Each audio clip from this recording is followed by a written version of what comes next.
Tick tock, tick tock, tick tock. That's not actually the theme tune. I just sort of do it in my head. Hi and hello, watch fans, and welcome to another edition of the Real Time Show with me, your friendly neighbourhood watchmaker, Rob Nuds. I'm alone today because Alon has skipped out of the studio. What a cheeky guy he is. And I am joined instead by Guido Terreni, the big man at Parmigiani. How you doing, my friend? Very good, Rob. How are you? I'm well. As I just mentioned to you before the show, this is the third podcast I've recorded today. So if I sound a little bit unhinged, it's because I am probably at the end of my recording lifespan. So thank you for having the patience with us to figure out our technical issues before. That was very kind of you. And I'm glad to have you on the show again. That's my pleasure. So where are you right now? I'm in my office in Fleurier. Oh, that sounds nice. I'm in my office in Dresden, which is nowhere near as glamorous, I'm sure. How have things been going since we last spoke with the brand? Oh, very well. Extremely well, I must say. Really a fantastic journey we're having. You recently won a rather prestigious award at the GPHG, did you not? The ladies category went to you. Yes. It's something special for us because already we were very happy with 5 nominations in 5 different categories for the Tonda PF collection, which is really a testimony of appreciation of the style that we have defined now with this new sign that is redefining the brand identity of Parmigiani Fleurier, and to have won with the ladies' prize with a 36 millimeter automatic, which is, if you want, also a vintage man watch. It's probably one of those things that are very in the spirit of today, because gender nuances are blurred more and more, and what we try to do is exactly to interpret this femininity in a more fresh and contemporary way.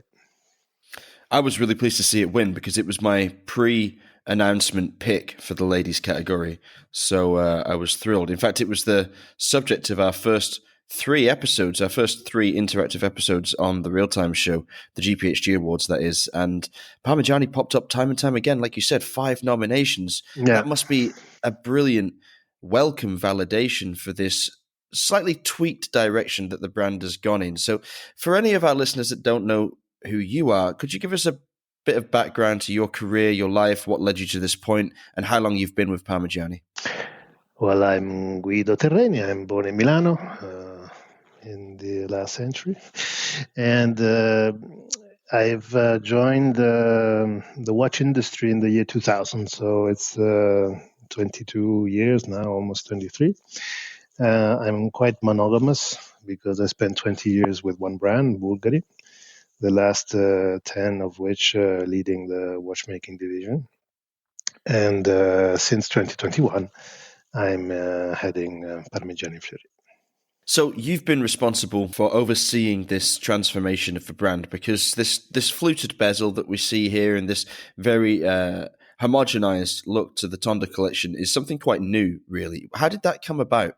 Well, in reality, all the ingredients that you see aesthetically in the new collection are present in the brand. So it's a little bit like when you have when you enter a brand, you have to understand the brand and you have to understand who you want to serve, and these are 2 very fundamental questions that then define everything that you do, not only on the product, across all the levers of the business, and who we aspire to appeal to is a watch purist. Watch purist is somebody who is extremely competent and knowledgeable and educated on the category, but it's also somebody who is able to judge by its own. No? So he has the means, he is discerning. And with regard of this capacity, we are very much interested into an understated purist. So somebody who is not ostentatious, not loud, who enjoys luxury in a more private way. And that defines everything that we do. And this is the kind of client that made Parmigiani Fleurier so prestigious at the early days of the brand into the end of the 1990s. And I asked myself, which would be that gentleman today, 25, 26 years later, when we are living in a world which is less formal than before and more, I would say, a quest for elegance, which is an impeccable informality, if you want. And then you start looking into the aesthetic codes of the brand, and you find those ingredients that you have to play with in order to come up with a design which is respecting the soul of the brand, respecting this desire for ostentatiousness of our clientele, but to interpret it in a contemporary execution. And the ingredients, like the fluted basil, like the guilloche on the dial, like the logo PF, these were all elements that were present in the brand, but they were not balanced or played in a way that made them protagonist. And one example, for sure, is the logo, no? Because the PF logo, if you want, was born at the beginning of the existence of the brand, but it was a technical thing. It was a seal that a watch case producer has to mark on his case to assure that the grams of gold that are on the case are certified and the custom can allow the piece to transit. And this was done by Michel in an aesthetic way with this PF logo in this ellipse that is designed with the golden ratio rule and so much dear to Michel. No?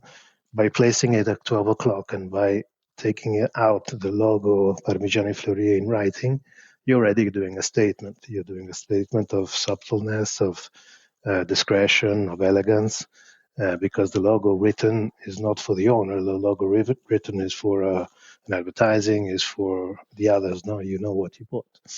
And I think automotive already gave us this direction many years ago, because it's much more beautiful to see a black horse on a yellow background instead of writing Ferrari. No, and this is one way to see it.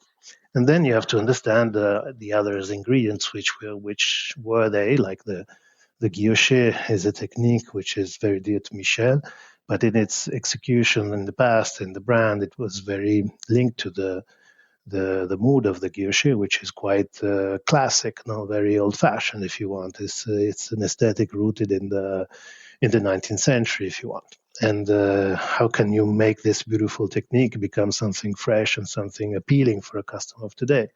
So we went on the dimension of the pattern to make it become something non-invasive to the eye, that when you read the time, it doesn't disturb you, but it's like a subtle presence. It's like a texture. It's like something that gives you a refinement which is superior than rather just a plain dial. But today you don't want charged dials. People are looking for simplicity, for authenticity, for readability, for things that are long-lasting in taste. No, and so that's another element. But there are plenty of ingredients in this watch, and you could go on for a long time naming them and talking about them.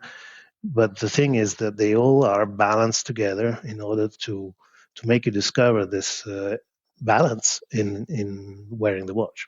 I think one of my favorite things about it, and it really caught my eye when I tried them on for the first time in Geneva, is the bracelet and how cleverly it is fitted to the case, and the lugs, which themselves are angled on the insides, so that it appears to be an integrated bracelet, but actually still offers the possibility of wearing the watch with a leather strap. Mm-hmm.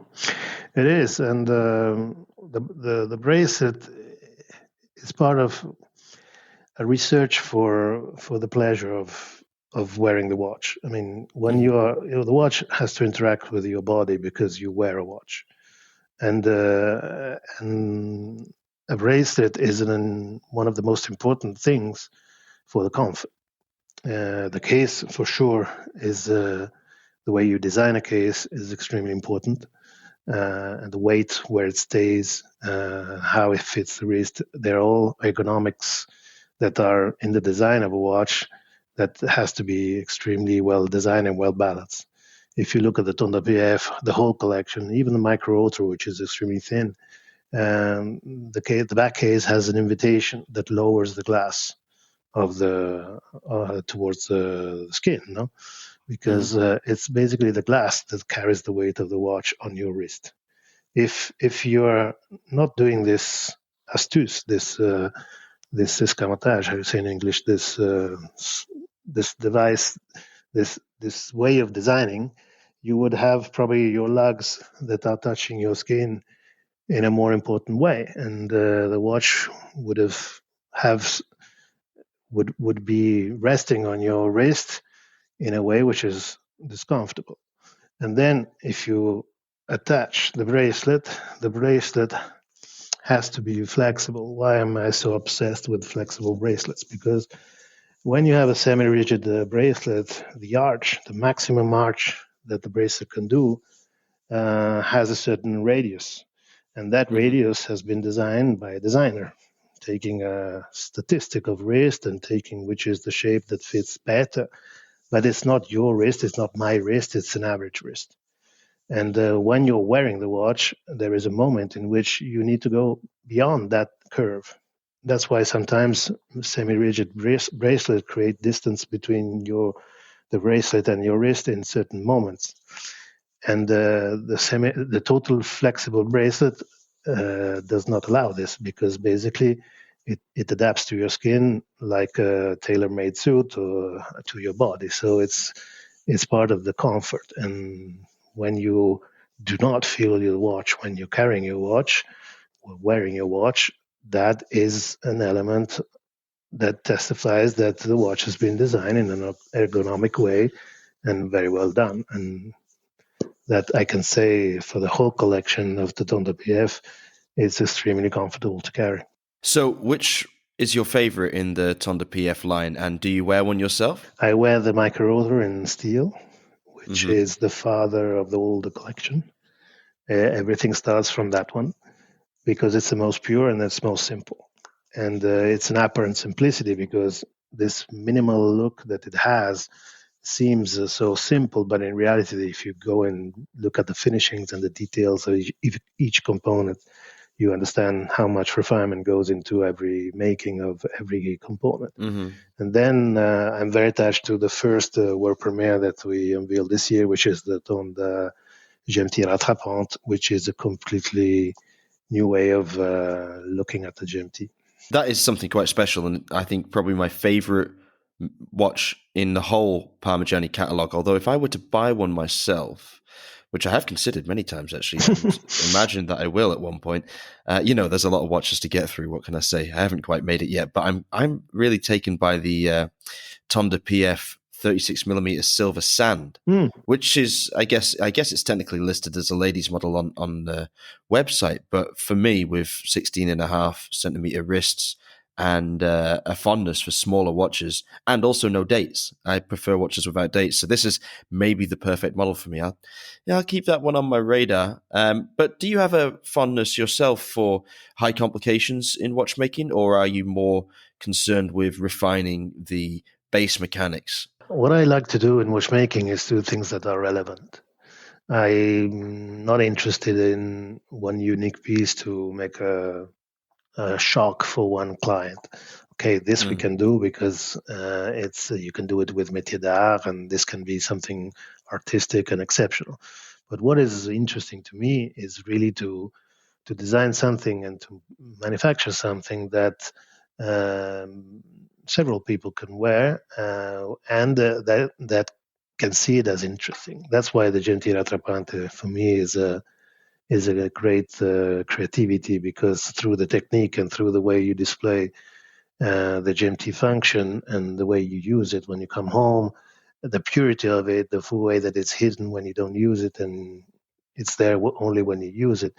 This is a philosophy, if you want. No, it's something that is not in your face. It's something that is there but it's not there. So that's very Parmigiani, in the way that we designed it and we conceived it. So I'm intrigued by intriguing the interest of a watch collector or of a watch fan by doing things that are not obvious. Yeah, it's not a very obvious watch at all. It's an incredibly subtle creation and so beautifully integrated. The complication so beautifully integrated to the case and overall design. It's actually a lot more affordable than I imagined. So the 36mm silver sand that I just mentioned is 18,500, which I think is pretty much the entry point of the Tonda PF collection.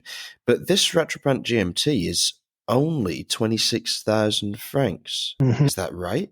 Yeah. It's not a typo. Wow. No. I was worried. Well, it's if it starts from the 21,000 of the micro rotor, which is Mm-hmm. the engine that carries the energy and the function of the movement, on which we have applied a dual time, so a split button for the hour hand at 8 o'clock. And for the first time in the watchmaking history, which I'm talking about centuries, the rattrapante function has been applied outside the chronograph to our hand. So that is the innovation, and it makes it unique. And when people see it, they say, "But it's so intuitive, so simple. How come anybody came up with that before?" That had often had this question. And sometimes the most powerful ideas are the most simple ones, and this is one of those cases. So, could you explain to our listeners, firstly, what a rattrapante is, and Yeah. then how you've applied it to this GMT complication, because it is really fascinating.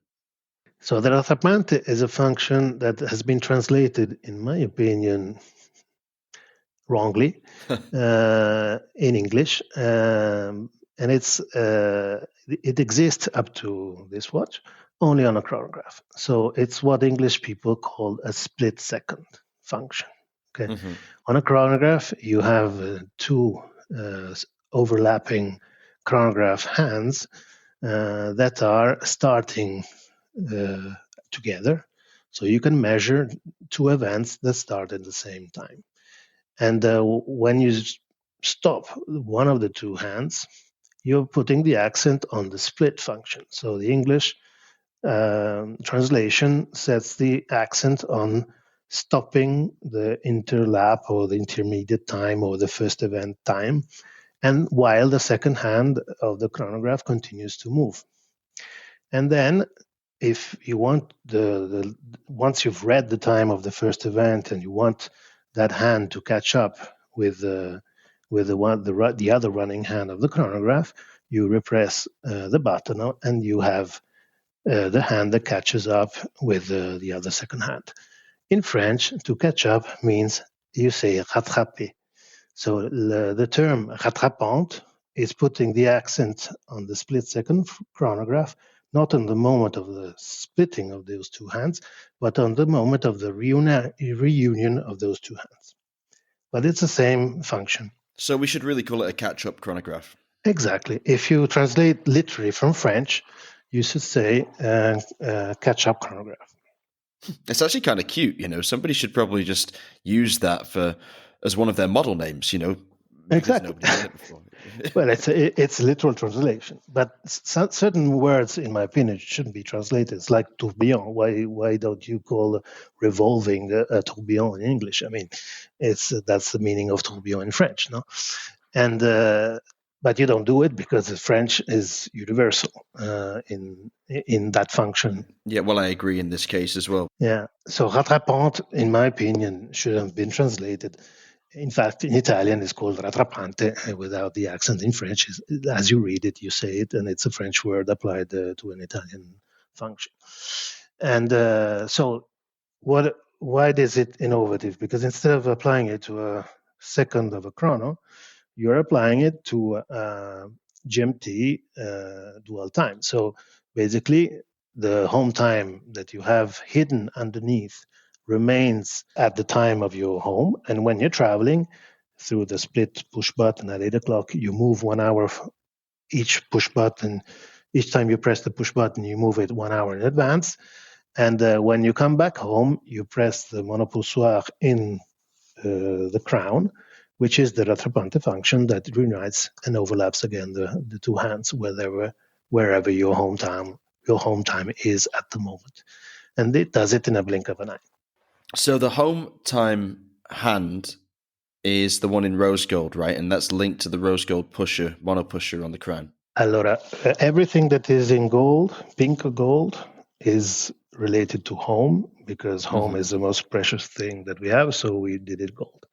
Everything that separates you from home is in white. So the push button at 8 o'clock is in steel, so it's in white, and you press it, and your traveler time moves away from your home time. And your traveler time is the top hand, which is in white gold, and you read the time together with the minute, which is in white gold. Amazing. When you're not traveling, everything is overlapped. So you have the minute in white and the hour in white when you're at home. It's such a beautiful thing. And which part of this watch is platinum? Is it the bezel? Just the bezel, yeah. Ah, very nice, very nice. Okay, all right. Well, put me on the list. I guess you've convinced me. That's a special watch. Well, there's been a lot of discussion because not being a GMT by the book, people sometimes tell you, well, why don't you put a night and day indicator? Well, first of all, because you would miss the subtleness that when you're not traveling, you don't have a dual time. Right. Because you have a dot telling you that if it's day or night when you're living at home, and you don't need anybody to tell you if you're awake or if you're sleeping or if it's sun or if it's night. And 70% of my time I don't travel, so I don't want to have any reference to my travel when I'm at home.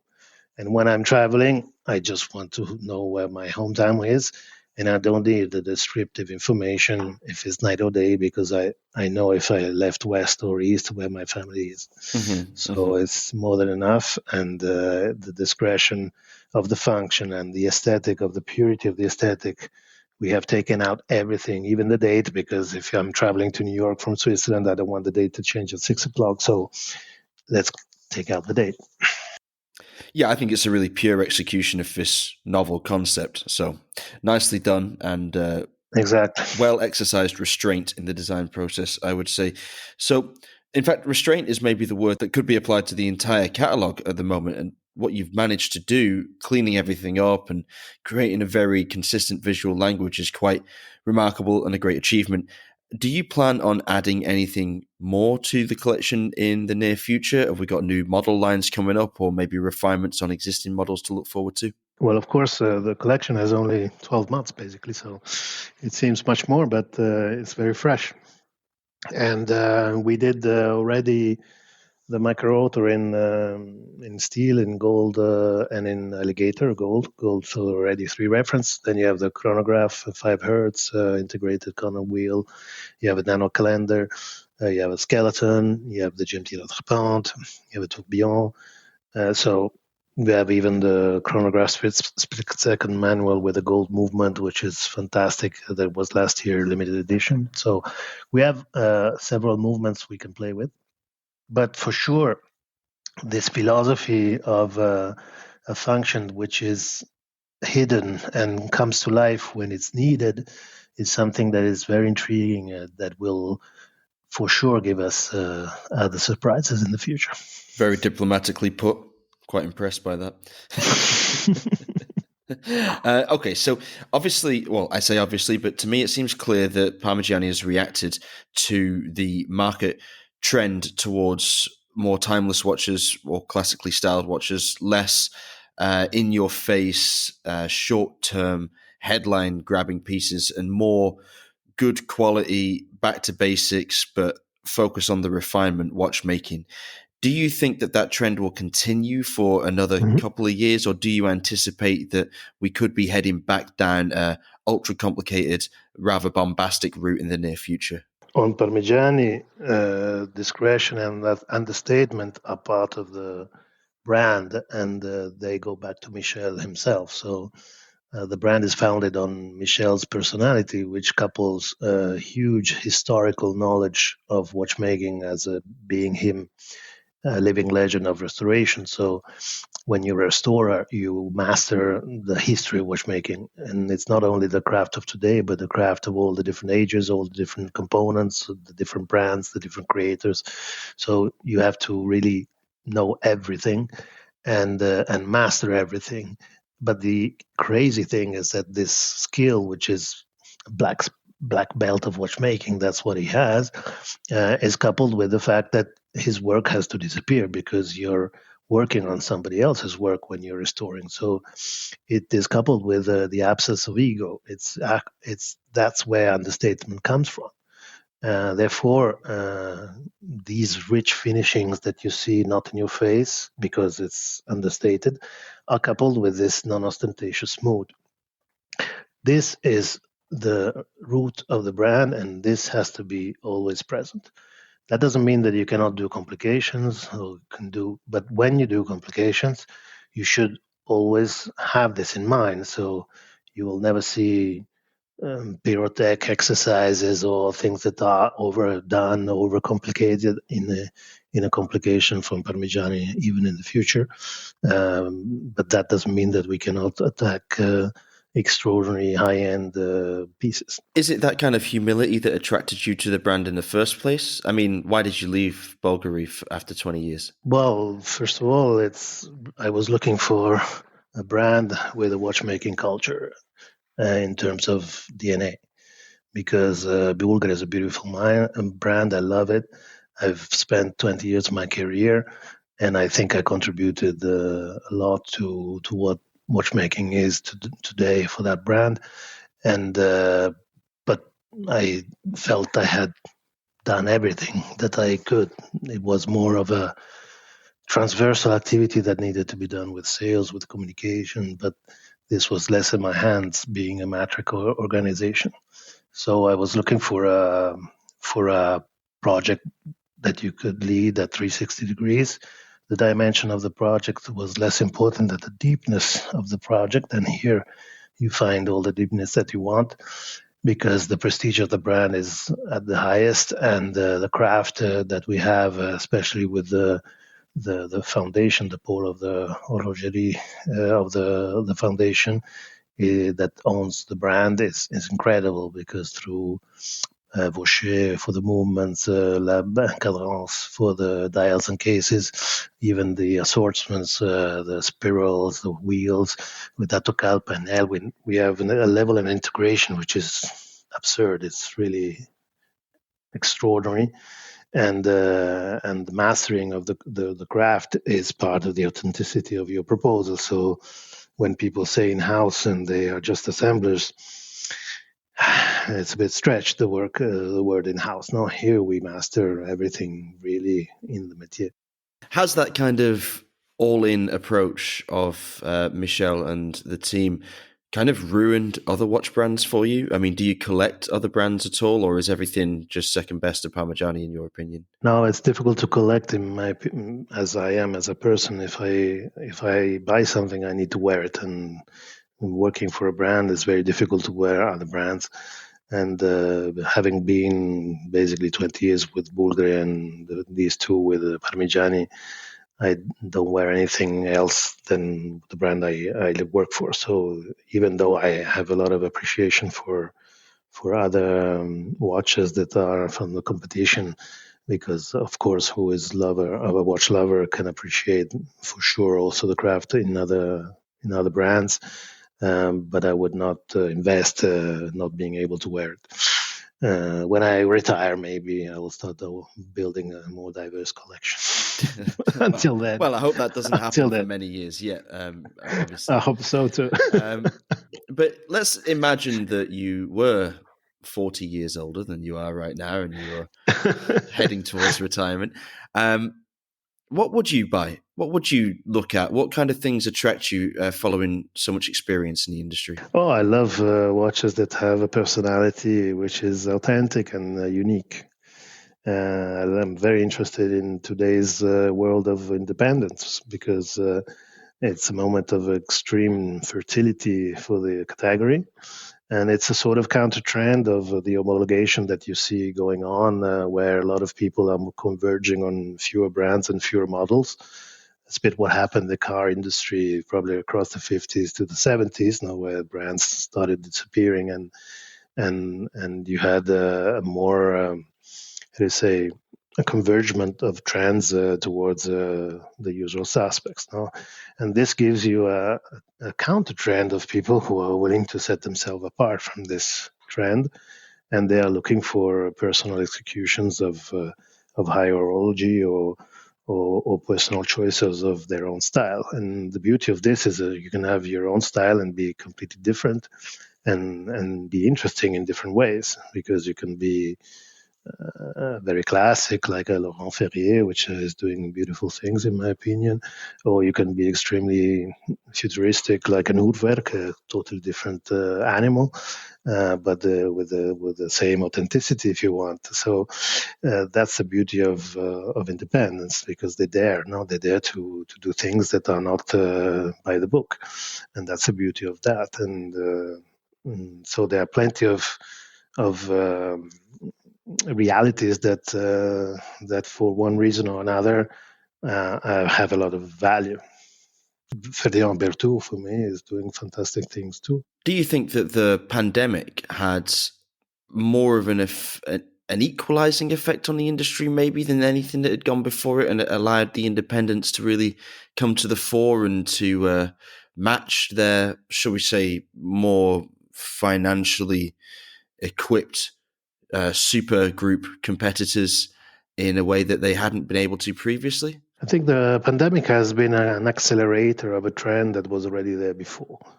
Not only in watchmaking, but many different fields, and also in the way that the digitalization, for instance, it was already present before, but it was a huge acceleration due to obvious reasons now, because you couldn't travel. So what in my opinion brought this acceleration was the time that people who are interested in watches had to inform themselves, to be educated, to a wider offer in watchmaking, and to go deeper. And this is very important to me, especially in the younger generation. If it's true what many studies say, that the Gen generation are more interested in watchmaking, mechanical watches, than the millennials were at the same age. This is a very promising sign, and it has to do a lot also with this information that has been more present in the last couple of years. But I think what has become very clear in the pandemic, or in 2022, I would say, is that the industry, in my opinion, is polarizing. Is going into different speeds of growth. For instance, above 10,000 Swiss francs retail, the industry is growing 16% year on year. And if you go under 10,000, it's only a +3. And it hasn't yet reached the volume of the pre-pandemic, while above 10,000 is over 25% the value of 2019, which was the record year at the time. So it's a different speed at different price point. But we are clearly looking at a market above 10,000, because we're not interested in what happens below. But even in that segment, which is doing 75% of the value, you have a polarization between who is interpreting something in a correct way, a trend in a correct way, and who is just doing the usual business. So it's not that because you're above 10,000 that you're having a great momentum. You have to have a great momentum because also you're offering something that is relevant, that is interpreting something that is actual. And the more you go up in price, the more the product is important, and the more you have to be pure in respect what the craft obliges you to respect. It seems to me that the pandemic encouraged people to put their money that they maybe had a little bit more of, because they weren't spending it on traveling or doing anything at all, into rather safe places. And there was a lot of investment throughout that period, of course. And I think watches really received a huge amount of attention because of that. But another forum that received a lot of attention, of course, was cryptocurrency, which experienced some incredible highs, and so much so that many watch brands looked to it as a possible new payment method for watches, or how to integrate the technologies being developed on those platforms and in the metaverse with their offering as well. But in recent times, of course, that's just blown up completely, and confidence is probably at I would say, relatively all-time low in cryptocurrency. do you think that's going to have an even greater effect on the investments in high-end watches, because people still see this trustability in a physical product, shall we say, something that can be verified as real, in contrast to crypto or anything, or NFTs or anything like that? Well, I'm personally not interested in exploring metaverse or things that are virtual only, because I think we have one life to live and to live at the fullest. And the mechanical world is what we are capable of now, which is the beauty of watchmaking and mechanic. Of course, there are ways to make extra money, create extra consumption by doing exercises in the metaverse. But that for me is it's a speculation, so I'm not interested. Um, Clearly, the fact that the interest in investing in something physical like a watch that keeps its value is linked to the fact that the value has increased, and the value has increased for two reasons. The first is that the pandemic has been the first crisis, I think, after the Second World War, where production stopped. Because if you go back to the Lehman Brothers crisis of 2008, production was always going. And that was part of the product, because to freeze the production is extremely difficult to do. And why you're imposed by a pandemic to do so, basically people were still purchasing watches and destocking the trade, or selling through the internet. And so keeping on consuming, if you want, even from home, but the production was zero. So there has been a harsh destocking of the industry, where the purchase have lowered, but not so much. And this has created a real value in the industry, especially for pre-owned, that has grown in an unprecedented way. You saw the speculation around few very famous watches, and now it's going down. But I mean, it's going down. But if you go back to the level of August 2021, everybody is saying that it was the highest ever until then. No, so everything is relative. No, but it's something that has to do with the availability of product and with the willingness to purchase. Now, when people will start traveling really again, because the pandemic is not yet over everywhere, but almost, for sure, you will start spending money also on other things, and probably you won't have the industry won't enjoy a growth at 16% like today. It will probably be flat on a best year, or +2, +3, I don't know. But that doesn't mean that it's not a positive scenario. You're duplicating a best year, so it's fantastic. I'm wondering what this next generation that you referenced as being apparently more into mechanical watches than millennials were at the same age are attracted by. Do you think that this increased focus on sustainability and environmental responsibility is actually something that is helping the luxury watch industry? Because, of course, the products that you're designing are designed to effectively last forever and be repairable. Well, first of all, there's no object like a mechanical watch, in terms of sustainability in the usage, no? Because once it's produced, it has its own life and its own energy, and so you don't need anything. A smartwatch needs a battery, and it has an expiry date because another model will come out. Mechanical watches are forever, so that's clear. Now, sustainability for me is a bit like quality in the 90s. It is an hygiene factor. Everybody is assumed that you cope with that, and it will be compulsory to be sustainable. Now, we will be able to do it in different speeds and different ways. It depends on the footprint that each company has. But independent small brands, they consume 8 or 9 households. That's the whole consumption of Parmigiani Fleurier. I mean, it's zero in terms of electricity and energy and things like this. So it's not with that kind of business that we will solve issues that are very generic and complex. But anyhow, these are themes that we have to clearly invest and improve, and the Gen generation will see this as a must. No? But I think what Gen generation are looking at is more purpose. I think they're less interested in that ostentations of luxury in a quantitative way. Of course, you will have luxury will be expressing itself in all its forms, but the frontier of luxury, the most exigent clients, and this goes beyond watchmaking. You feel that also in fashion and other categories.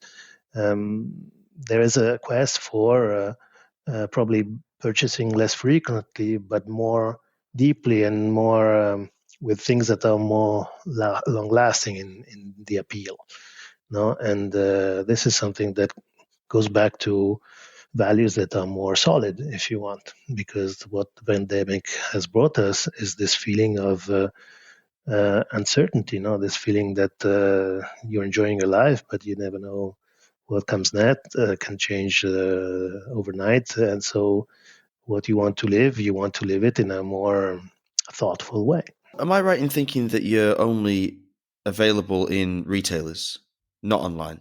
Yes, we have the possibility of selling online, but view that we have a waiting list that is very important, and we have a relationship with our trade which is strategic. We respect the waiting list, so if somebody buys online, it won't be served quicker than going to a dealer. So you can buy online direct from Parmigiani? Only in America and in China. How do you think that strategy is going to play with this next generation? Because one thing I've noticed from talking to younger people, Gen Z, I guess, at red bar meetings or at fairs or shows, is that they tend to be a little uncomfortable with the traditional retail experience. Do you think that it's just that the physical experience of buying and selling a watch is going to transform to match the comfort levels of the next generation? Or do you think that more and more brands will move over to online sales directly? Well, it's already happening that a lot of brands are looking into e-commerce. But it's very rare that an e-commerce has an average ticket which is high. Yeah, so true. So you can have a higher success at 2,000, 4,000, 5,000 Swiss francs, but it's very rare that a brand that has a 40,000 average ticket sells importantly online. It is a funny thing because I don't personally covet the retailer experience all that much myself, but I certainly would want to buy something of that value in person, and not for the glass of champagne or the complimentary handbag or tie or pen that you get when you spend 5 figures on a watch. Not because of that nonsense, but simply because I have more trust in it, and I feel like it's the way to receive something like that. That for most people that buy nice watches, it's something that they've worked hard for or saved up for, or it's of some import to them. It's much better than just clicking on a button and receiving a box through the mail from DHL or DPD. Well, I agree. I mean, especially if you're serving a customer like we are, which is a watch lover, no? So if you're passionate about watchmaking, you're less loyal, if you want, than an average client, because you like to browse, you like to trade, you buy more watches in your lifetime than an average customer. So you prefer to have an experience which is a multi-brand experience, because you can compare. You have a dealer which you trust, and you are his client, and not you are his repetitive clients, but across different brands. So there is a relationship with the trade, which is extremely important and strategic for us, because each one of us has its own job. I'm there to create a brand who is desirable and express the desirability through the creativity, and they are there to do their job of distributing, no, to placing in contact with the right client, the brand that we are. So it's a sort of marriage that has to be based on long lasting success and not just for hit and run activity. And each one of us has to respect each other. So I don't believe in becoming a competitor of a multi-brand distributor. On the contrary, I prefer that we work together in addressing the clientele that they have, because they know very well which of their clientele responds to that lifestyle and that those values that we described before. So the physical world is still very important to the Parmigiani brand. And how does that relate to trade fairs and or shows like Geneva Watch Days, Watches and Wonders, and other exhibitions and events where you can actually meet the public? Is that something that you also rank very highly? Extremely highly. I think one of the best decisions that we took this year was to participate to Watches and Wonders and do it the right way with the prestigious original brands like Parmigiani was, because it was present since the first year of the SAHH, and that was the old name of the Watches and Wonders. And it's a trade fair, first of all, but that's become a media fair and visibility fair. So it's both are very important, and I'm very happy that this year and Saturday and Sunday the fair will open to public. So that will be also for people who are willing physically to visit the booths of the brand and have an experience or preview what's coming up. So that's one of the most important moments for a category, which is not a category where you buy frequently. No? It's not like a car that worns out after 100,000 kilometers. You want to change it.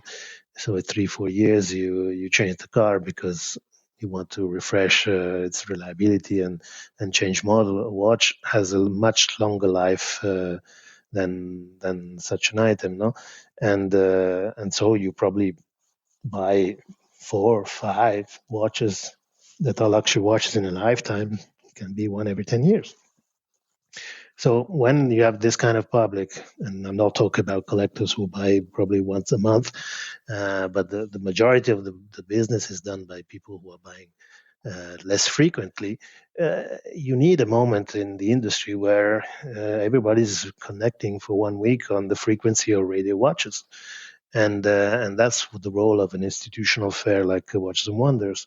And I would love that it would be only one fair in the world that does this, and then you can have collateral events throughout the year elsewhere. But to have one prestigious industry moment where the brands are at their best in showcasing what they do, and they showcase the most intimate activity, which is their creativity. That is extremely fascinating. It's a week where I don't sleep. I have adrenaline at 1,000, and then you sleep 3 days in a row afterwards, but it's really extremely rewarding. So you're talking about like that opportunity to really flex your creative muscles as a brand.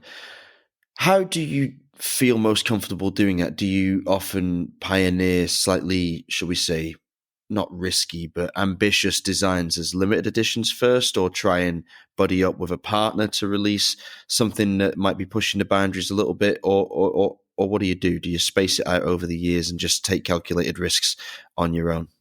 I'm a bit counter trend. I don't like when brands ask help to other creatives to be interpreted.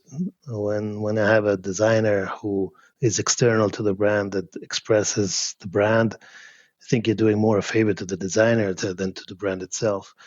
The brand should be owner of its own creativity, and that is very difficult to do, because having ideas that are valuable is a talent. And the industry has shown in the last decades a crisis of creativity. 9 watches out of 10 are born from designs of our grandfathers, of our fathers. Very few watches today are designed in the generation that buys them. No, which is a bit strange. It's quite odd. It's probably the only category that has this. And it goes back to the frequency of purchase. It goes back to the fact that the watch has to be recognizable. And to be recognizable, it has to win time, because and not everybody's thinking about watches every minute. No, so that's why it's so difficult to innovate, because to innovate it takes courage, but it also takes perseverance, and it takes time to affirm a new sign. And I think in the industry, with the thousands of watches that are created every year, there's probably a handful that you remember, and there's probably one sign every decade. Probably the 70s had two or three because it was really an extraordinary period of creativity across the world. But if you think really which are the milestones of watchmaking, you're talking about one or two signs a decade that come out. And that's quite interesting to understand. Huh? It is interesting. It's fascinating, actually, and it really raises the stakes, I think, of everything new that everybody tries to do. I personally think that we're now living through a really golden age of steel sports watch design, and I really do count the Tonda PF as one of those high achievers, along with models like the Chapek Antarctique and Bvlgari Octo Finissimo, in which you were greatly involved, of course, and also the Moser Streamliner. I think these models are really upping the game of what we should expect from high level independent brands, and it's a very exciting time to be a watch collector. Yeah, you take the Octo Finissimo. I started that design in 2011, so now it seems new, but it's already 10 years that it's been created. No, it's crazy, but it takes time. It takes time to affirm, because until the third world record, the automatic in 2017, it wasn't visible, and then it took persistence, and then now today it has the shoulders to become something very important across the world. So it's not easy to build a sign, and it takes time, and especially in independence, it's easier to have a consistency because you're not measured by a stock market, you're not measured by managers who change quite quickly in a group. So it's something that is more long lasting in the way that you manage the personality of a brand. And you know what? That is a perfect point on which to end. I think you said that very succinctly, very neatly, very tidily. You know, sometimes when we're having these long-ranging conversations on podcasts, it's easy to go on and on and on. But when somebody says something so precise and so accurate, I like to just draw a line under it and say, thank you, Guido, for your time. That was a real pleasure again to speak with you, and it's nice to have you on another podcast. This is, of course, your first appearance on the Real Time Show, but we have podcasted together in the past, and I hope you'll come back and join us once more when Alon is back in the studio. Well, absolutely, and thank you for having me. It was my pleasure. And to our listeners, if you would like to get in touch with questions about Parmigiani or anything else that we discussed today in the show, you can do so by contacting me on Instagram at robnudds, that's ROBNUDDS, or Alon Ben Joseph at ALONBENJOSEPH, or you can drop us a direct email at either rob@therealtime.show or alon@therealtime.show. We'll be back again next week. Until then, stay safe and keep on ticking.